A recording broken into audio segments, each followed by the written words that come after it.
Without further ado, let's get into the best songs that I feel popular music had to offer in 2023. A somewhat mid-year, but like every year, it had its gems. Popular, The Weeknd, Madonna, and Playboi Carti.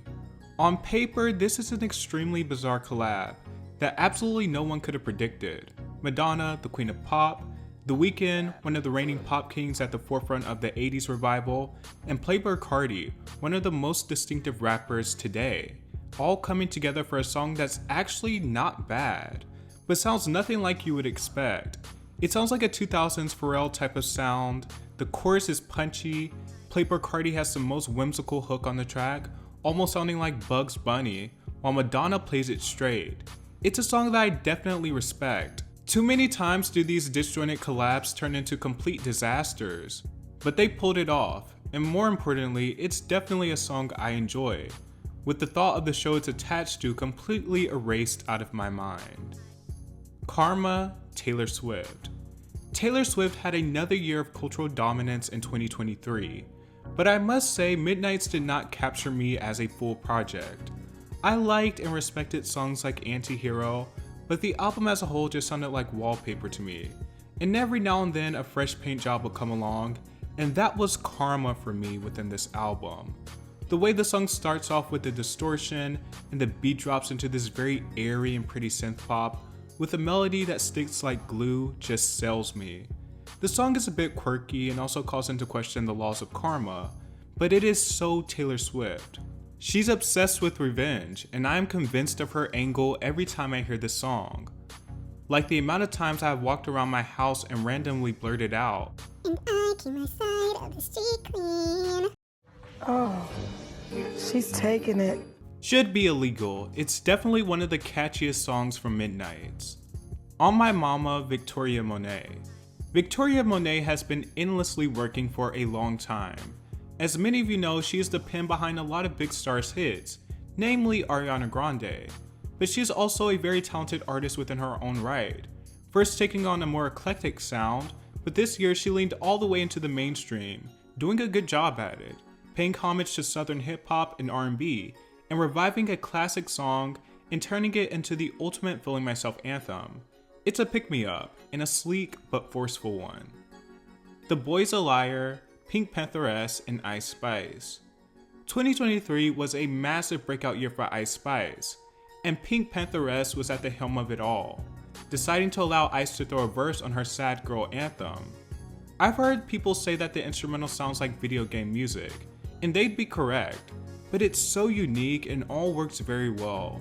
It's intricate, interesting, and such a unique crossover as well. I love Pink's emotional but almost robotic delivery, and Ice Spice's playful yet serious verse. Everything about this collaboration was right, and played well to both of these stars' strengths. It is still my favorite Ice Spice verse, by the way. What Was I Made For? Billie Eilish. This year was all about Barbie. I feel like it was cultural overload at some points. One thing that stuck out to me in particular though, is the backlash Billie Eilish got when it was announced that she would be featured on the soundtrack. Many wondering how her somber style would fit into the plastic world of Barbie. And well, Billie showed them how, by not only releasing a good song that ties into the movie well, but in my opinion, the best song on the soundtrack by far. It's simple enough but effective. We too, Billie Eilish, want to know, what were we made for? I Remember Everything, Zach Bryan and Casey Musgraves. Zach Bryan is one of the most standout breakout country stars of the year. In a sea of commercial bro country, Zach is a breath of fresh air, often writing about his personal experiences in a refined and clever way, and delivering it in a formula that is sometimes a mix of both rock and country music. His breakout hit this year was alongside bona fide country star Casey Musgraves, where they trade lines about a love gone wrong and alcohol playing a part in it. It's a simple ballad, yes, but it is so heartfelt, and although Casey does a good performance, Zach is still the star of the show. A&W, Lana Del Rey. Lana Del Rey has been pumping out albums back to back over the past few years, hitting a new artistic stride with Norman Rockwell in 2019. But did you know there's a tunnel under Ocean Boulevard, marked an even more different creative turn, which saw Lana getting more personal, perhaps the most personal she has ever been. It is filled with some of her sharpest lyrics and some true left field production. A&W is not a song that follows traditional pop song structure, and is lengthy, but has a lively switch up in the middle of the song. It's by far one of the best and most interesting songs from a songwriting standpoint released this year, and one of the most interesting releases of Lana's career. Get Him Back, Olivia Rodrigo. I was not convinced of the Olivia Rodrigo hype in 2021.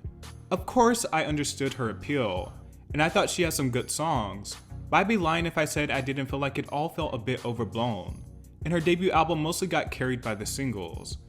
Guts convinced me of Olivia's star power, but more importantly, her artistry as well. Obviously, it's not a perfect album, but I do think it is a drastic improvement over Sour in every way possible. I could not get over this rap rock anthem that sounds like a descendant of Loser by Beck and Peppered by the Butthole Surfers. Get Him Back is all the things that have encompassed Olivia Rodrigo and her artistry thus far. Heartbreak, angst, and anger.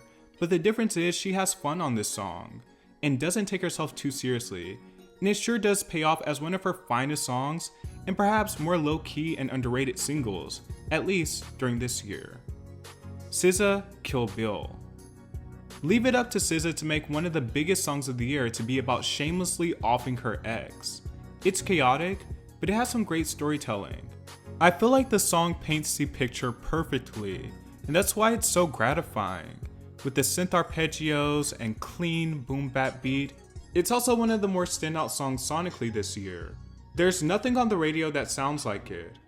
I love how she attacks the verses with the venom of a rapper, and then in the chorus she turns into an emotionally split singer. Snooze, SZA. 2023 was the year of SZA.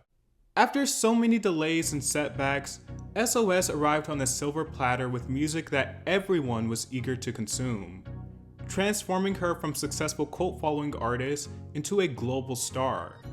Even before SOS was officially released, she had various songs going viral, and perhaps it was unforeseen by most or people who weren't as aware of her before SOS came, but I always knew SZA would do well.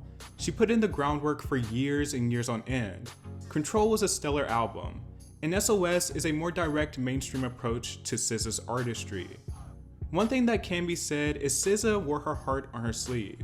She's been angry, hurt, vulnerable, in all the songs from SOS.